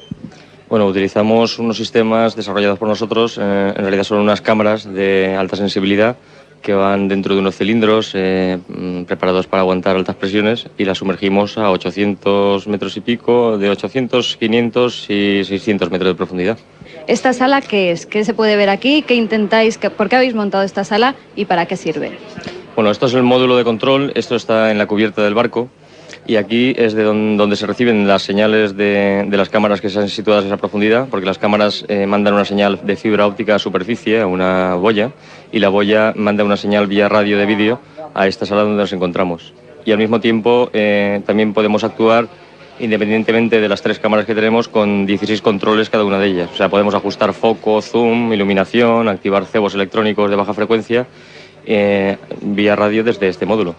¿Habéis captado ya alguna imagen de algún pez extraño o pez del abismo que se pueda distinguir perfectamente, como estamos viendo imágenes aquí que habéis grabado anteriormente? Sí. Estas cámaras tienen una sensibilidad de 0,0025 lux y una claridad de imagen impresionante. Entonces hemos visto ya muchos peces anguila, una especie de anguilas albinas, algunos tiburones, son tiburones de gran profundidad, y otros organismos tipo cangrejo y pequeñitos que se unen cerca de la salida del CEU. Pues muchísimas gracias. Desde aquí ya paso el control a Iker. Habría que decir que mucha gente nos pregunta, Fernando, si se sabe. Es una pregunta que prácticamente nos pasa el resto del equipo, Carmen Porter, Katia Rocha, Carlos Barroso. Comentan muchos oyentes, me dicen, que es voraz, es un animal, hay indicios de que sea agresivo. Bueno, todas las teorías sobre el comportamiento del calamar gigante son eso, teorías. No se sabe absolutamente nada porque no se ha visto jamás vivo. Pero extrapolando la conducta de otros calamares conocidos, otras especies más comunes, pues sí, efectivamente a nosotros, el grupo de científicos que hemos contratado como asesores, entre los cuales está Ángel Guerra y Ángel González, nos decían que con bastante probabilidad es un animal agresivo y por lo tanto no convendría meterse en un submarino tripulado. De hecho, por eso nosotros llevamos, además de estas cámaras, un submarino de control remoto, porque decían que probablemente sea agresivo. Yo no sé la voracidad que tendrá. Probablemente será una voracidad importante dado el tamaño. Y además teniendo una tasa de crecimiento como la suya, que es la mayor del reino animal, pues me imagino que necesitará estar comiendo casi de forma permanente, casi como el de la leyenda que comía durante meses. Y el misterio, Fernando, es que es un animal que nunca se ha visto vivo. Pensemos un poco en esa paradoja, tan inmenso, tan increíble, pero que nunca hemos podido verlo y, por supuesto, filmarlo. Ojalá esta sea la primera vez. Hablábamos de otros especialistas, como Ángel Guerra y las personas que están en este buque investigador con nosotros, más de 20 personas en pleno mar, en la zona abisal de Carrandi, y nos comentaban incluso algunos de ellos, incluso a punto de meterse como buzos dentro del agua para hacer unas peligrosas maniobras bajando la cámara, el tipo de tiburones que hay por estas mismas aguas. Muy curioso. Luis, coméntanos qué vas a hacer. Bueno, pues vamos a hacer unas tomas. Realmente son las únicas tomas que en las que se va a utilizar el hombre. Bajaremos hasta una cota de unos 10-12 metros para hacer las tomas de entrada de la boya, en primer lugar de la cámara. Haré un seguimiento hasta cierta profundidad con ella y después, posteriormente, pues haremos también la toma de la entrada, del impacto de la propia boya en el agua. Haremos también algunas otras tomas que son tomas que se necesitan, que son importantes en cuanto a lo que es, bueno, pues hacer un contraluz con lo que es la superficie del agua. Y básicamente será lo que haremos. ¿Y a qué temperatura está el agua? ¿Muy fría? ¿Esta latitud? Sobre unos 17 grados. Es una buena temperatura, aunque este año, por ejemplo, el Cantábrico lo tenemos más frío, 1,5 grados más frío que otros años. Ahora aquí perfectamente puede haber algún tiburón. No entraría ningún problema, porque como se está cebando con pescado y se está cebando con sangre, etcétera, pues es fácil que nos encontremos con algún marrajo y alguna tintorera fácilmente. Tenemos previsto incluso, si tenemos que hacer inmersiones a más profundidad, pues incluso tenemos una jaula aquí para poder bajar, en caso de que, bueno, pues que fuese necesario hacer alguna toma, o que incluso pues podría haber la casualidad de que tuviésemos incluso que filmar el calamar. Ojalá que fuese así, que tuviésemos que utilizarlo, ¿no? Pero más que nada la jaula, bueno, pues sería conveniente utilizarla para cuando se está grabando con el ROV, porque se va a hacer digamos que se va a meter bastante pescado, bastante carnada, y entonces pues ahí sí que se pueden atraer a grupos importantes, ¿eh? No hay que olvidar que estamos en un área que es el área de la caída de la plataforma continental, y que aquí, pues incluso en el Cantábrico tenemos tiburón blanco, pero bueno, que no, eso la gente no lo sabe, ¿no? Sí, la gente lo desconoce, ¿no? Nosotros tenemos citas en CEPESMA, pues tenemos citas de los últimos 12 años, en los cuales hay 2 citas de tiburón blanco capturados, y que bueno, que está considerado un área típica de él. Lo que pasa que bueno, está muy fuera de la plataforma. Y tantas especies de tiburones. El tiburón más grande que tenemos es el tiburón peregrino. El tiburón peregrino aquí es muy habitual, sobre todo en estos meses de septiembre. Aflora muy cerca de la costa precisamente por la configuración especial que le da la masa planctónica, que en algunas zonas las corrientes la acercan bastante a la costa, y puede medir perfectamente 12 metros. No es peligroso, en primer lugar porque no es carnívoro, se alimenta de masa planctónica. Y después, bueno, pues tenemos el marrajo, que ese es peligroso.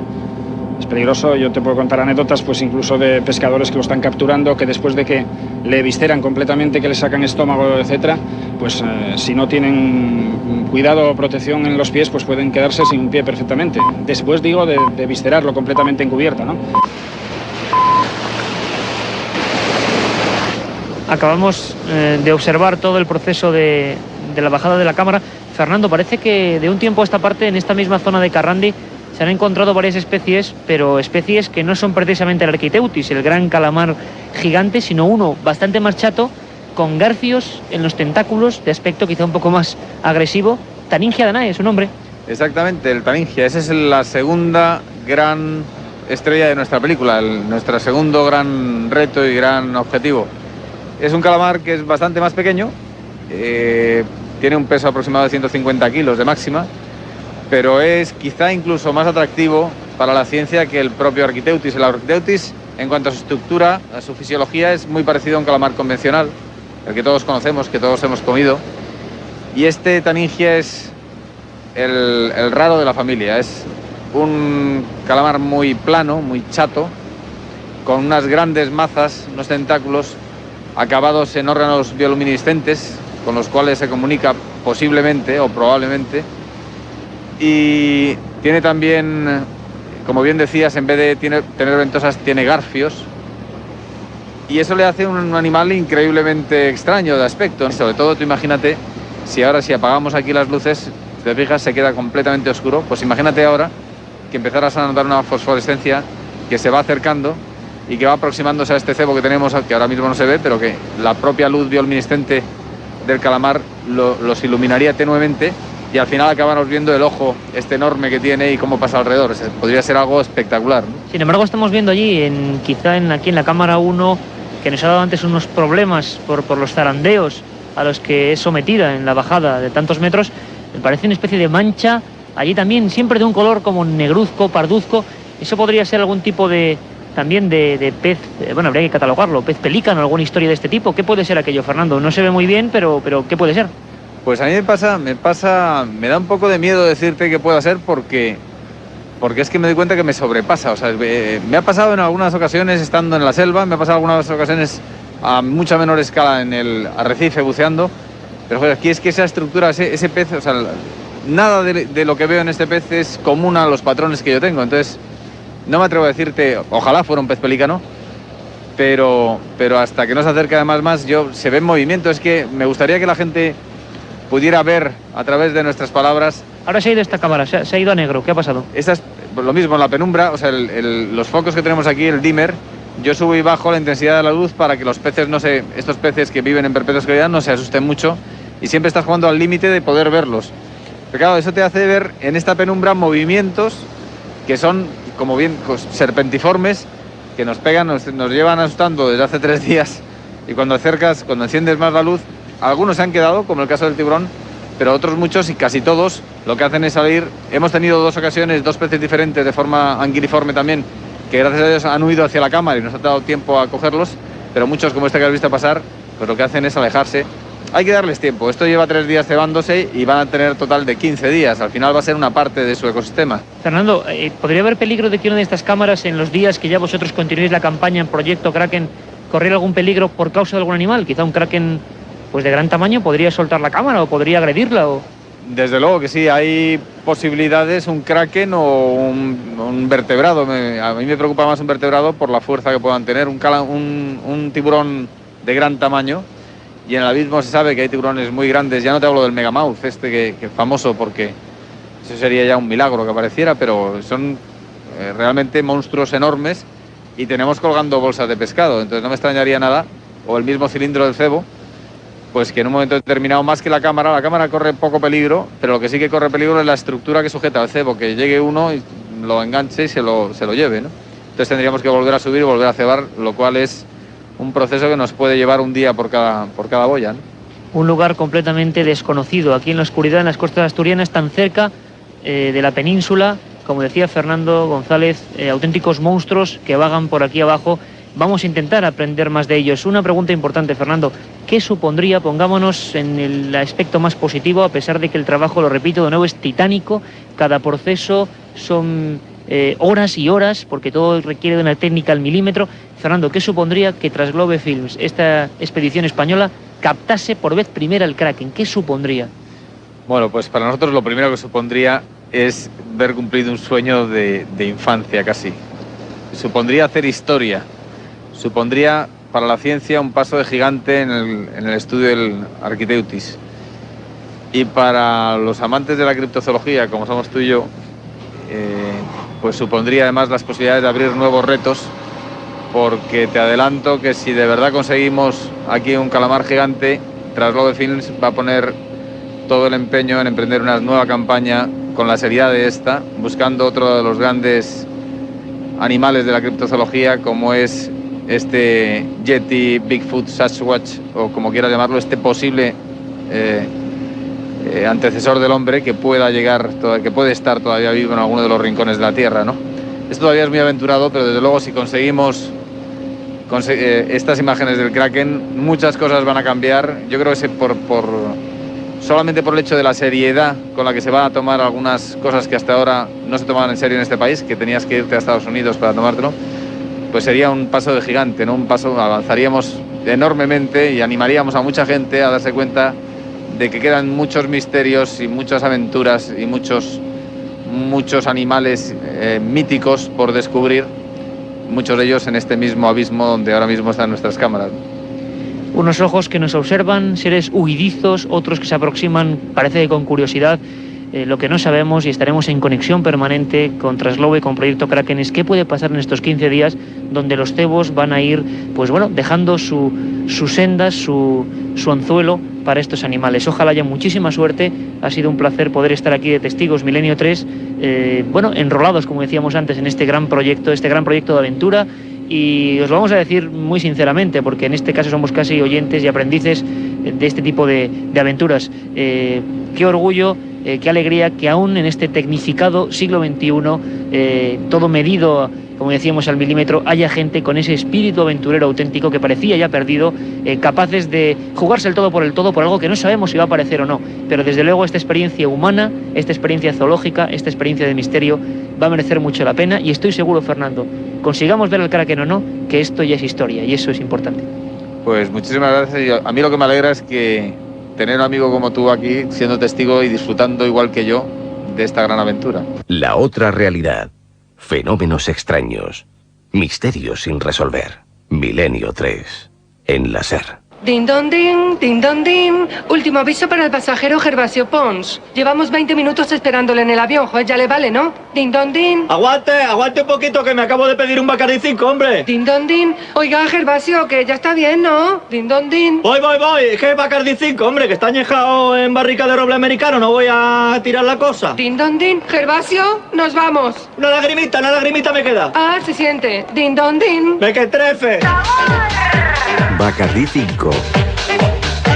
El ron añejo que no te esperabas. Aparte de gozosos, dolorosos, gloriosos, los misterios de la Iglesia son sorprendentes e inexplicables. La periodista Carmen Porter te ayuda a desvelarlos en Misterios de la Iglesia, una obra que saca a la luz los episodios más impactantes del fenómeno religioso. Exorcismos, apariciones, cuerpos incorruptos, estigmas. Misterios de la Iglesia, de Carmen Porter, publicado por Editorial Edaf. Un viaje en busca del misterio. Milenio 3, en la SER. Me encuentro ahora mismo en el puente de mando, espero que el sonido incluso os llegue mucho mejor. Recordaros que dentro de unas horas, dentro de 4 horas exactamente, un programa especial sobre todo lo que estamos viviendo aquí en el caladero de Carrandi. Carmen Porter, tenemos una comunicación, está con un micrófono de la cadena SER y está llegando a un pequeño caladero donde un barco pesquero acaba de descubrir algo impresionante. Acaba de pescarse un calamar gigante ahora mismo. Carmen Porter, ¿me escuchas? Iker, ¿estás ahí?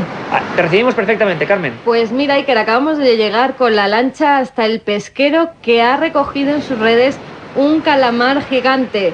Nos han dicho que puede tener entre 5 o 6 metros. Ahora mismo estamos subiendo hacia el pesquero y ya lo tenemos aquí delante. Iker, es un ejemplar bastante grande y vamos a ver lo que nos dicen ahora los estudiosos. Te paso la comunicación y hasta dentro de unos momentos. Nos dirigimos ahora mismo hacia el lugar, salimos del puente de mando con los expertos del CEPESMA, vamos a ver qué dice la gente y vemos ya un remolino en el barco pesquero. Parece ser que sí, que hay una simple vista, lo estamos viendo, que hay un Architeutis que se acaba de descubrir. Nos dirigimos hacia allí. La otra realidad. Fenómenos extraños. Misterios sin resolver. Milenio 3. En la SER. Acaba de surgir en Carrandi, el lugar donde la expedición Proyecto Kraken está allí en estos momentos. Y bueno, menuda sorpresa que en ese mismo lugar haya surgido este monstruo, ahora en una caja azul, recién sacada de la lonja de Gijón. Los especialistas están cogiendo ahora mismo los tentáculos con un sinfín de ventosas, unos tentáculos gruesos, muy gruesos realmente, como dentados. Y el cuerpo es cilíndrico y muy grande. Se calculan más de 5 metros el cuerpo de este Architeutis. Teníamos indicios de que pudiera ser un animal que no era un Architeutis, pero sí que es un Architeutis. Es el último calamar gigante recogido en España hoy mismo y la cadena SER Milenio 3 está presente en este último hallazgo criptozoológico. Realmente interesante para toda la audiencia vivir aquí. Todavía se oyen los maquinarios de la lonja de Gijón y aquí tenemos esta especie todavía tan misteriosa que ha emergido pues hace escasas horas. Ha sido capturada por un pesquero que continúa descargando el pescado y que estaba en la fosa de Carrandi. Uno de 6 metros, de 8 metros ahí es un poco más. No sé, hasta que no estén dando los tentáculos, pero puede medir sobre 5 metros. La lonja... ¿Cuánto calculas, decías? Yo creo que sobre unos 5 metros. ¿Y ha perdido alguno de los tentáculos o se han roto? Es que ahora hay que extenderlo bien, pero yo creo que le están dando los 2 tentáculos. El bicho está muy bien conservado. ¿Qué indicio es de que esto se haya recuperado hoy en la misma zona donde estábamos? Pues ahora tendremos que hablar con el armador, pero el indicio es que estamos por buen camino, ¿no? Aparecen siempre por estas fechas, por eso hemos elegido estas fechas para realizar la expedición y confiamos que lo que vemos aquí muerto pues lo podamos ver vivo. ¿Se le puede ver el ojo o...? Sí, pero hay que extender bien. Hay que extenderlo bien todo, ¿no? Hay que extenderlo. Porque bueno, podríamos no contar... me gusta tocarlo ahora, claro, porque es mejor tenerlo bien extendido. Pues se puede igual romper o algo, ¿no? No, romper no, pero hay que extenderlo bien. Está capturado en... Pues de vuelta, el Pozo La Vaca. ¿En el lugar donde estabais? En el lugar donde estamos grabando. ¿Y qué indicios os da eso? ¿Qué indicios da eso? Ahora mismo hay... Eso vuelve de nuevo a reiterar la importancia de la zona y realmente que allí, justo debajo donde estábamos con el barco, los tenemos. Vamos a intentar hablar con el patrón. Una preguntilla nada más. ¿Dónde ha capturado el calamar, el Architeutis? Ahí fuera, ahí, sobre 300 y pico de brazos. ¿En el mismo sitio donde la gente está buscando? ¿No es el...? No, más o menos. Nosotros estamos en el pozo. Sí. Bueno, más o menos nosotros pasamos del pozo y por ahí digo yo, más o menos. ¿Y cuando salió hacia arriba estaba vivo el calamar? ¿No movía ya nada? No. Eso viene en el saco y ya viene. Viene muy deteriorado por el arrastre y por todo lo que entra en la red de No sabes a qué hora lo coges ni... ¿Lo han podido ustedes tenerlo extendido en el barco más o menos cuánto mediría o no? Yo lo metí en la caja y listo. Curioso, ¿no? ¿Ha cogido usted más en sus años de...? ¿Ha podido coger más calamares de este tipo? Calamar no, pota. Otros más grandes que tiene en Luarca. Los que tienen en Luarca, pero algunos de 5 y 6 metros y 7, ¿no? 80 kilos tendría. Bueno, no, es otra especie. Otra especie distinta. Corta, pero más robusta. Pues le dejamos aquí trabajando. Muchas gracias.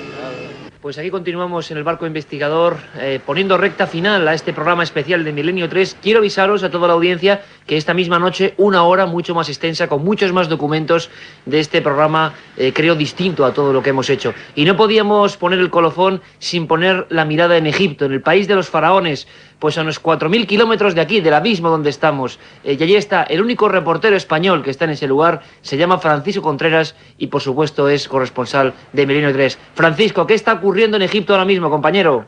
Buenas noches, Iker. Buenas noches a toda la audiencia de Milenio 3, Cadena SER, desde la entrada a la Gran Pirámide de Keops en la meseta de Giza, en el Cairo, cuando faltan 24 horas para que se pueda producir uno de los grandes descubrimientos arqueológicos del siglo XXI, la apertura de la cámara secreta de la Gran Pirámide, la Puerta de Gatenbrick. Habría que decir, Francisco, para quien no esté atento, es una de las noticias arqueológicas del siglo, sin duda alguna. Hace 10 años, un pequeño robot llamado Upuaut abría una de las cámaras ocultas, un pasadizo oculto, que acababa en una puerta que nunca se ha podido saber qué había detrás de ella porque, bueno, las investigaciones se pararon en seco. 10 años después, el gobierno egipcio retoma los hechos, nadie sabe qué puede haber ahí atrás. Francisco, tú estás ni más ni menos que allí, en la meseta de Giza. ¿Qué se está especulando? ¿Qué se está diciendo? ¿Qué se supone que puede haber ahí atrás? Bueno, de momento te informaría que si hay un término para denominar todo esto sería expectación e incertidumbre.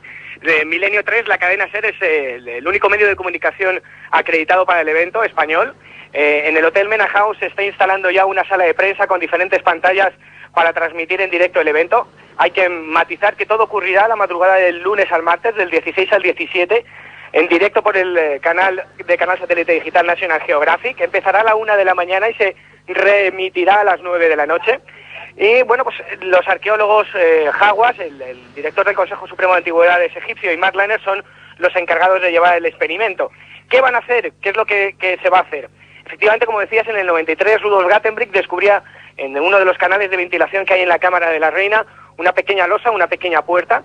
Fue uno de los grandes descubrimientos del 93 y ahora, 10 años después, casi 10 años después, van a introducir otro robot que se llama Pyramid Rover, que está diseñado por los técnicos del Laboratorio de Inteligencia del Instituto Tecnológico de Massachusetts, que es una versión para más detalle de un pequeño robot que se utilizó para el rescate de posibles personas en el atentado de las Torres Gemelas, y que lleva una serie de instrumentos, entre ellos radares de máximo alcance, GPRs de máxima definición, para descubrir qué hay detrás de esa puerta. Desde luego el evento va a ser increíble. National Geographic lo da a más de 140 países, más de 23 idiomas distintos, y está estipulado que más de 115 millones de hogares vean en directo durante la madrugada del lunes al martes qué hay detrás de la puerta de Gatenbrick. Estaremos ante una nueva sala, tendremos un nuevo descubrimiento que haría reescribir la historia de la cultura faraónica. No lo sabemos, Iker, y los nervios están a flor de piel aquí. Te comprendemos, Francisco, perfectamente. Estamos hablando a 22 millas prácticamente en el mar Cantábrico, conectando Milenio 3 siempre, donde ocurre el misterio está este programa con la meseta de Giza. Y a mí me gustaría, porque sé que vives el periodismo de una forma muy especial y sé que hemos estado varias veces en ese país de los faraones. Sí. ¿Qué fotografía me harías, Francisco, de lo que está ocurriendo esta noche ahora mismo allí, en la puerta de la llamada Pirámide de Keops, la última maravilla del mundo? Bueno, ahora mismo te diría, estoy rodeado por 3 policías montados a camello. Tengo delante mío una visión de el Cairo nocturno que es fascinante, más de 1000 mezquitas, más de 1000 minaretes iluminados con esa luz verde fosforito que caracteriza a esta ciudad. Tengo a la dama del miedo, a la dama del terror, la esfinge, contemplándonos. Las pirámides están completamente iluminadas, salen rayos láser de color blanco que rasgan el cielo, la inmensidad del cielo egipcio, y en el Mena House todo es incertidumbre. Puedo vislumbrar, ver desde aquí, justo desde la entrada a la meseta de Giza, esa entrada a la pirámide de Keops, el movimiento de taxis locos, completamente locos e histéricos, diría yo, haciendo sonar sus claxon, y en la sala de conferencias donde hay otro buen compañero nuestro, Pedro Martínez Poveda, que me transmite en directo todo lo que está pasando. Bueno, pues es nerviosismo, expectación, incertidumbre, es puro notición de aquí a unas horas, sí que puro notición de aquí a unas horas. Francisco, si me permites, yo creo que el sonido nos llega gracias a nuestros técnicos realmente de una forma espectacular, y la verdad me gustaría preguntarte, ponerte en un brete, ¿qué piensas tú que puede haber detrás de esa puerta? Hoy las especulaciones son muchas. La última hipótesis que se está barajando aquí en el backstage de este gran acontecimiento es que seguramente estemos ante el descubrimiento de una nueva cámara. ¿Qué haya en esa cámara? No se sabe. Desde un sarcófago, desde un libro, desde papiros, desde una estatua. Ten en cuenta que hay una teoría que es la que está funcionando ahora mismo. Esos canales de ventilación de la Cámara de la Reina coinciden con una serie de estrellas como pueden ser Sirio, y se está especulando con su relación con la diosa Isis, que hay una escultura de la diosa Isis. Se está especulando también que se puedan encontrar grandes tesoros, el mismo cuerpo de Keops, el presunto o supuesto constructor de la Gran Pirámide. Se están especulando un montón de cosas, pero lo que sí es verdad, Iker, es que National Geographic o el canal Fox, que son los que tienen la patente de esta exclusiva televisiva, no se meterían o no se embarcarían en un proyecto así sin antes no hubiesen tenido una serie de comprobaciones de que efectivamente va a haber algo. Yo, si quieres, te doy ya una exclusiva. El robot se ha probado, el robot de Pyramid Rover, el nuevo robot que sustituye al Up-Out 2 de Gattenbrick, se ha introducido por ese canal de 65 metros, que va a ascender 65 metros por 15 metros de ancho que tiene, y ya se tienen imágenes de lo que hay. Lo que no lo sabemos es lo que hay detrás de la puerta. Si quieres este detalle en mismísima exclusiva, ya te lo doy. Yo he podido ver imágenes de cómo avanza el Pyramid Rover a lo largo de esos 65 metros, y lo que falta es que una pequeña cámara de fibra óptica se introduzca por una de los huecos de las grietas que hay en esa losa de Gattenbrick para ver qué hay detrás. Es lo único que falta. Ahora, va a haber algo. En el caso más negativo de todos, aunque no se descubra nada, creo que Milenio 3 y la cadena SER va a hacer en realidad uno de los lemas de la filosofía de nuestro programa, que es: donde está la noticia está la SER, donde suceda el misterio, donde suceda lo insólito, estará Milenio 3, y para bien o para mal estaremos contando en directo para toda España y para todos nuestros oyentes. Francisco, hay una pregunta que se hace mucha gente, y la verdad es que te la volvemos a remitir, mejor que nadie ahora mismo tú para intentar contestarla. Vamos a hacer varios programas especiales sobre el tema de Egipto. Tú eres el único reportero español que estás ahí viendo con tus ojos todo lo que está pasando ahora mismo, el único medio de información, hay que destacarlo. Y me gustaría, casi en nombre de todos los oyentes de Milenio 3 y de la cadena SER, Francisco, la gran incógnita es por qué esto se descubre en el 93 y durante 10 años no se hace nada, o incluso se impide el permiso al investigador alemán Gantenbrink, que es quien lo descubrió, a seguir investigando. ¿Qué clase de misterio, de desinformación hay ahí? La gente se lo pregunta. Bueno, vamos a hacer una pequeña cronología en tanto lo que son los canales de ventilación por donde se va a meter ese pequeño robot y los descubrimientos. Los canales de ventilación, para que todos nuestros oyentes se sitúen, si hacemos un corte en una pirámide, tenemos la visión horizontal, hay Cámara del Rey, que estaría en la parte superior, una gran galería justo debajo, y la Cámara de la Reina. Bueno, todo se va a llevar a cabo en esa última cámara, donde hay dos canales que emergen en diagonal de la Gran Pirámide. Esos canales se llaman canales de ventilación porque Dixon en 1800, en el siglo XIX, los descubrió de forma fortuita y no se sabía muy bien para qué servían. La relación de estos canales de ventilación, mal llamados o etiquetados como canales de ventilación, tiene una estrecha relación con la simbología del faraón y el paso hacia el otro lado, ¿no?, al mundo de los muertos. La cultura egipcia creía que el espíritu del gran faraón atravesaba esos canales para salir a la tierra del más allá, donde recibían pues toda la mitología, todos los dioses egipcios. Bueno, no se sabe muy bien si va relacionado con esa mitología, se cree que sí, o si tenían alguna función. El caso es que ya desde el siglo XIX, 1870 y tantos, Dixon los descubrió. Petrie, el gran arqueólogo, estuvo investigando sobre la función que tenía y empezó a intentar indagar hacia dónde conducían esos canales, y se quedó sin ningún tipo de solución. Y resulta que en los años 90 las autoridades egipcias deciden hacer una rehabilitación de la Gran Pirámide debido al deterioro que está sufriendo por la cantidad de visitantes que tiene. Entran más de 500 y 600 personas al día en esta maravilla del mundo, y va deteriorando por la condensación de vapor de agua las paredes, y había que ver si se podía tener más ventilación. Llaman a Rudolf Gantenbrink, un ingeniero alemán, y construyen un pequeño robot que se llamaba Up-Out, que significa el abrecaminos, que corresponde curiosamente a un dios egipcio en la mitología, para intentar ver si a través de esos canales se puede instalar una serie de ventiladores que armonicen la atmósfera de dentro de la Gran Pirámide con el exterior. Bueno, Gattenbrick, la sorpresa que se lleva el 22 de marzo de 1993, cuando está en la Cámara de la Reina, en la cara sur, creo recordar, introduce el robot, es que se encuentra con una losa que tiene como una especie de manillas de cobre y que tiene una grieta en el lado derecho, y ese es el gran descubrimiento. Él, cuando consigue las imágenes, se las presenta a Zahi Hawass, que es el director de la meseta arqueológica de Giza, y ese descubrimiento, entre comillas, se silencia, porque cualquier descubrimiento de la Gran Pirámide rompe la ortodoxia arqueológica de este país, porque hay que reescribir como si fuera un puzzle toda la historia. Hasta el día de hoy se suponía que se sabía todo, absolutamente todo de la Gran Pirámide, que todo estaba descubierto, y estamos en un país, o estoy en un país, donde en cada momento se descubren cosas nuevas que hacen variar la cronología de la cultura faraónica, que plantean muchísimos más misterios, más enigmas. ¿Por qué se ha esperado tanto tiempo? Si quieres que te diga mi opinión personal, Iker, yo creo que por meros intereses económicos. A día de hoy hay una gran polémica porque, desgraciadamente, tanto Zahi Hawass como Mark Lehner, que son los arqueólogos o los dirigentes de National Geographic, los responsables de National Geographic para este evento, querían sepultar el nombre de Gatenbrick porque no correspondía o no seguía las líneas ortodoxas que ellos tienen, ¿no? Y bueno, parece ser que todo ello no va a ser un problema, que Gatenbrick y su puerta y su descubrimiento va a seguir estando ahí, que se le va a dar la importancia que merece, pero bueno, como te decía, a modo personal yo creo que ha habido muchísimos intereses económicos para que todo esto salga a la luz, como pasan muchísimas cosas en Egipto. Pasan muchísimas cosas en Egipto. De todas maneras, sí me gustaría darte otra información que parece que se está obviando y que va a ocurrir también durante la noche del lunes al martes. A pocos kilómetros de aquí, justo detrás de la meseta de Giza, que tú bien conoces también, Iker, está lo que se denomina el cementerio de los trabajadores de la Gran Pirámide. Bueno, pues justo cuando Pyramid Robert, ese pequeño robot, acabe de ver lo que hay en la puerta, detrás de la puerta de Gatenbrick, iremos todos al cementerio de los trabajadores, donde se encontró un sarcófago con más de 4.500 años de antigüedad, y se va a abrir por primera vez para ver qué es lo que hay ahí. Impresionante, es decir, que todo promete ser una noche especial, una noche para vivir el misterio en su más pura esencia, y por supuesto, Iker, Milenio 3, la cadena SER, está ahí.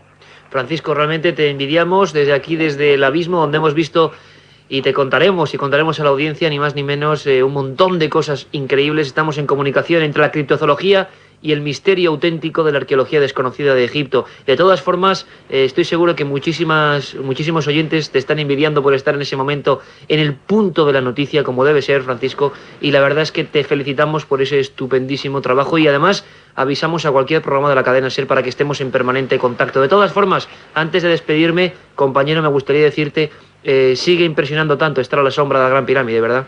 ¡Buah!